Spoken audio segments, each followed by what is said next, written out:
Yes, guys, the national champs kicked off at the weekend on Sunday. I streamed a bit of that game as it was happening, but I thought I'd just do a bit of a recap video and we can talk about some of the biggest movers and shakers across the draft. I might even mention a couple of players from outside this game that have been coming in the last couple of weeks. South Australia versus the Allies was this game at the weekend, and it was a really good one to get a bit of a taste of the national champs action. SA won this game by 7 points.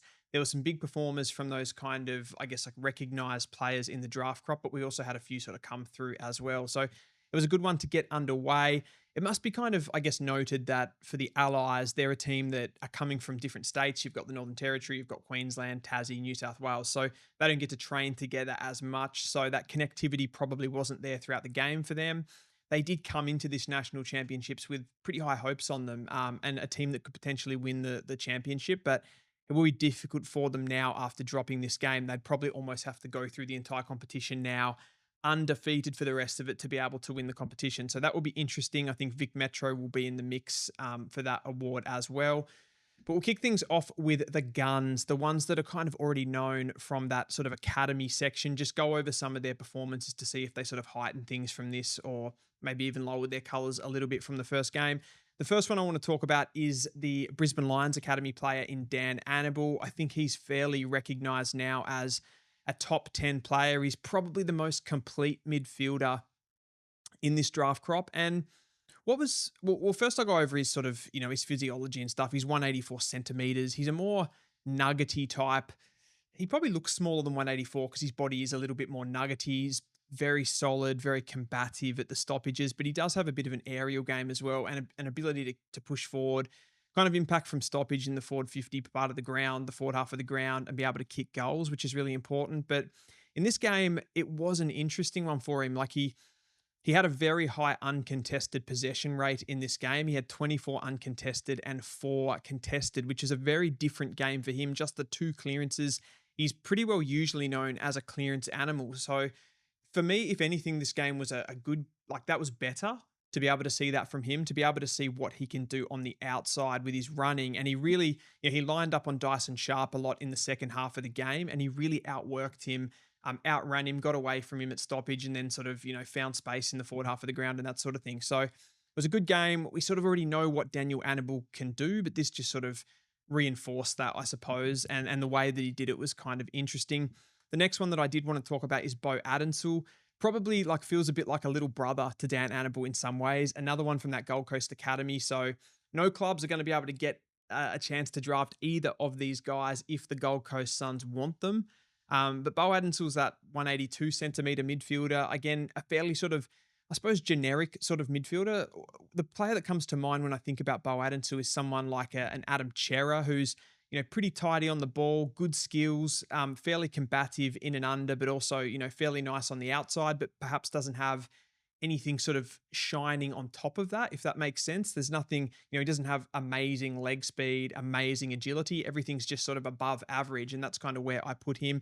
He had a pretty good game though, 16 disposals, 7 clearances. And I thought he was impressive. I thought his composure around the stoppages was really good.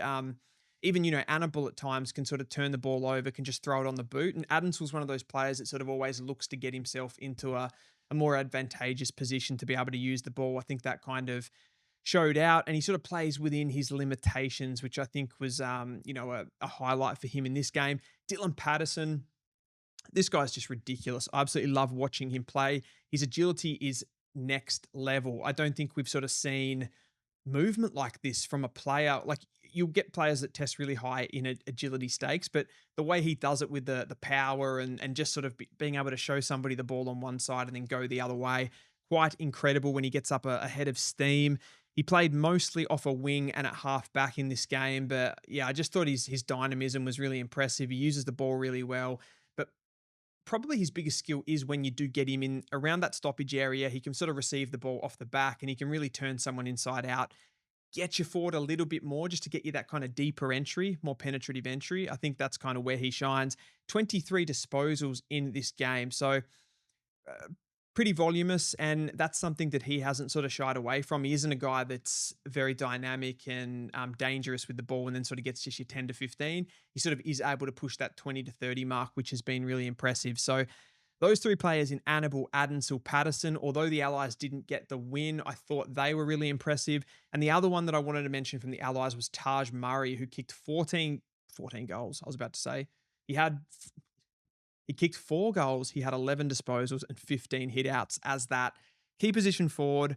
202 centimeters he is, so he's a big target up there, but he also goes in as that second ruck as well. So in a way, probably a player comparison would be from last year's draft, someone like a Thomas Sims from the Northern Knights, although he's a bit more of a rangy, I'm going to say athletic, skinnier body than a Thomas Sims. So probably looks a little bit more of the frame of someone like a Floyd Burmeister that was up for the mid-season draft, that type of player. But he was good in this game. He showed how nimble and agile he is at ground level, was able to kick a goal deep in the pocket, sort of a little dribble goal, which you'd sort of expect more from a 170 guy. So he kind of showed that off in this game. I think he's, going to be around the mark as far as draft range, maybe somewhere 30 to 40 would be my sort of conservative guess at this stage. But yeah, he's definitely doing nothing wrong. He's had a good season in general. He was pretty good in the academy games. This one was definitely a sort of standout performance for him. Then we go to the South Australian big names. Everybody wants to hear about Dyson Sharp. And I think he had a pretty modest game. I don't think it was sort of exceptional by any means. It was a very Dyson Sharp sort of game. Brutal at clearance, gets his body, his big frame in the way, and really controls space in there, which is impressive. And generally speaking, I think he sort of is able to absorb that contact and doesn't make too many mistakes with his hands. The issue sort of globally with Dyson Sharp is probably more the ball use with the kicking on the outside. So you're sort of getting this big contested animal that doesn't necessarily have the craft outside of that, I suppose. He had 20 disposals, he had 6 clearances, and he had 6 tackles. But yeah, he's not a player that sort of when the ball's in transition, when it's flicking around, he's not sort of going to win you the game in that stage, but he is going to be able to use his frame, use his body, use his stoppage crafts in there to be able to sort of work those areas. So how much clubs value that will be interesting. For me, it's probably something that I push down a little bit. So I kind of see Sharp at this stage, probably somewhere between pick 15 and pick 20 at the moment. Now, his mate, Sam Cumming, I think he's from North Adelaide in the Sandful, I'm pretty sure. He had 16 disposals in this game. Definitely not a game, as far as numbers that really jumped off the page for Sam Cumming in this one, but I'm still really impressed with the way that he moves around stoppage. Now, some of the things in this game that I noticed, when there is that sort of front-on contact coming towards him and he's got that sort of situation, that opportunity to be able to win the ball, he can sometimes get a little bit fumbly really in the clinches, I suppose that you would say. But what he gives you on the outside is pretty incredible. He's got great athleticism. He gets up and down the ground. He was sort of constantly forcing the Allies to testing them to be able to go with him with his running ability. His overhead ability stands out. He took a big sort of contested, it was a chest mark. It sort of wasn't a mark out on the lead, but it was a big sort of contested mark inside forward 50. So the amount of different traits that he's got with a bit of speed, a bit of aerobic capacity to be able to get up and down is really good. And he's got a nice sidestep and those sorts of things. So looks a fairly complete midfielder. Just need to probably see a little bit more on the inside at the moment. Although I don't think his contest work is bad or below par or anything, but just compared to some of his peers at the moment to sort of rank him properly.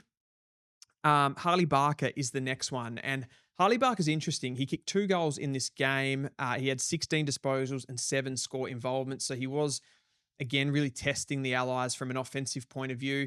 He marshaled that wing. So you had sort of like Leray, who's a tall winger, and you had Harley Barker, who's a tall winger on the other side, where you had sort of smaller wingers for the Allies. Players like Dylan Patterson was there for a time and some other kind of shorter players. So they had an aerial advantage and they were using that to their advantage, particularly on transition when they moved the ball from the half-back line.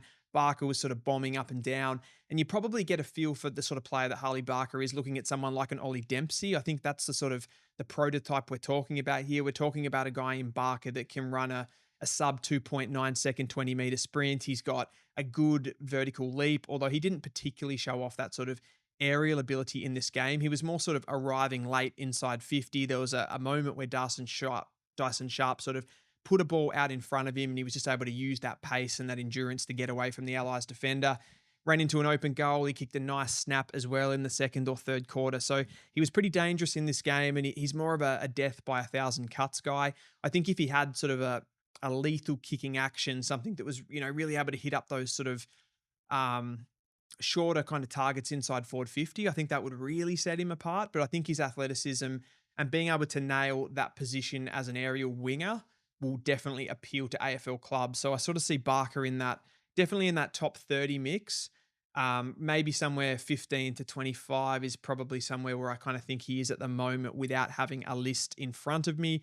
And the last one for SA of the big names that we've kind of heard about is Mitch Marsh, who, of course, in this game was really impressive, some big contested marks.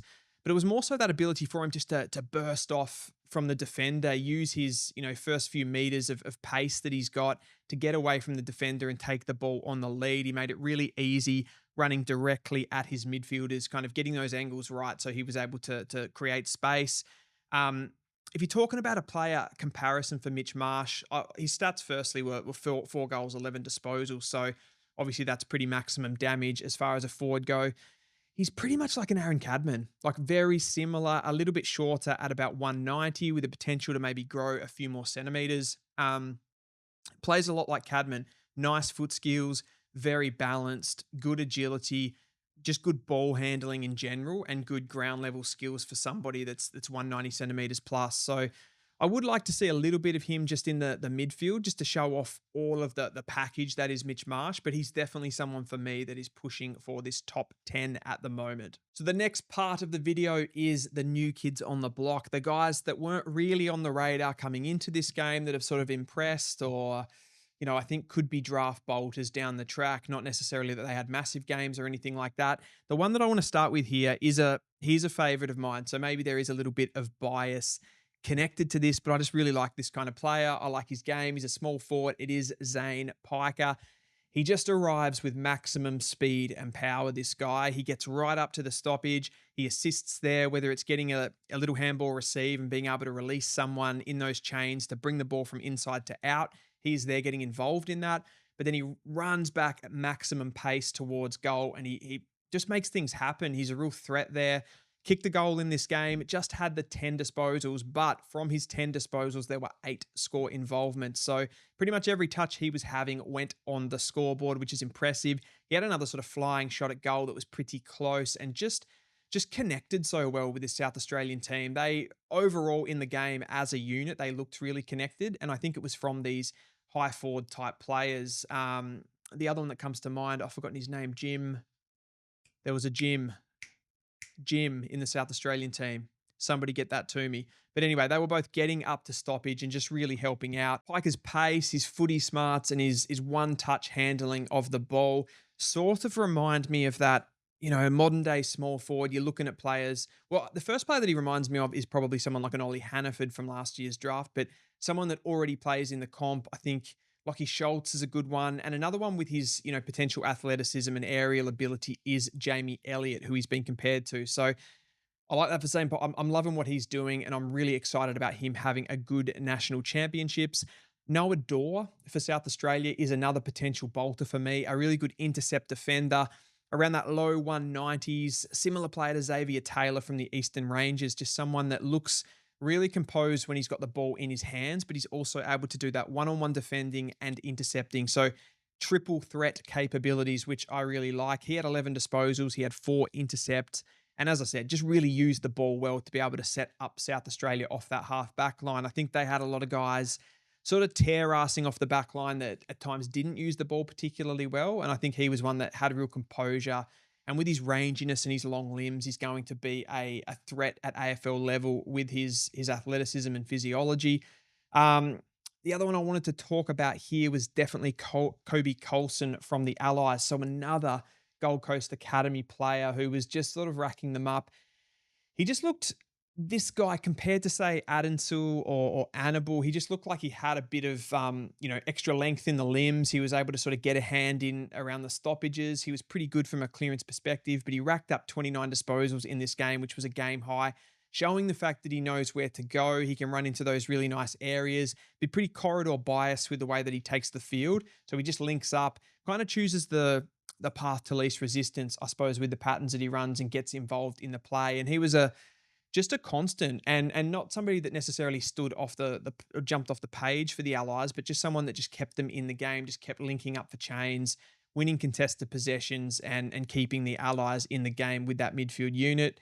Um, and the last person that I want to talk about there, someone that not like he's come from nowhere. I think people in South Australia would definitely know about this guy, but Aidan Schubert, who kicked 4 goals, was just a constant threat on the day. Every time South Australia got an inside 50, this guy looked like he was going to turn it into a score. I thought he was really good at ground level, which isn't really necessarily the strength of him. He's more of an aerial player. I thought his contest work, his ability to work the contests and just be competitive in those contests was equally as important, and brought some of those other smaller forwards like Piker into the game as well. But just from a danger point of view, I just think he was consistently there. You had players kind of catching fire like Marsh and Murray at times, but Schubert was pretty well a constant throughout the game, and I thought he was the best player in this game. So that is a wrap for game one of the 2025 National Champs. Some of my best players, or some of the players that impressed me. There were definitely some others across the day, but that's sort of like all I could kind of cover in this video, and the ones that impressed me the most. I will be streaming again this Saturday at 12 o'clock for the Western Australia versus Vic Country game, and then trying to back that up on the Sunday at 11:45 with South Australia versus Vic Metro. By that stage, we're going to get some serious information and be able to build our picture for the 2025 draft. So come and watch that with me. I hope you enjoyed this video, guys. Remember to like the video and subscribe to the channel, and I'll see you in the next one.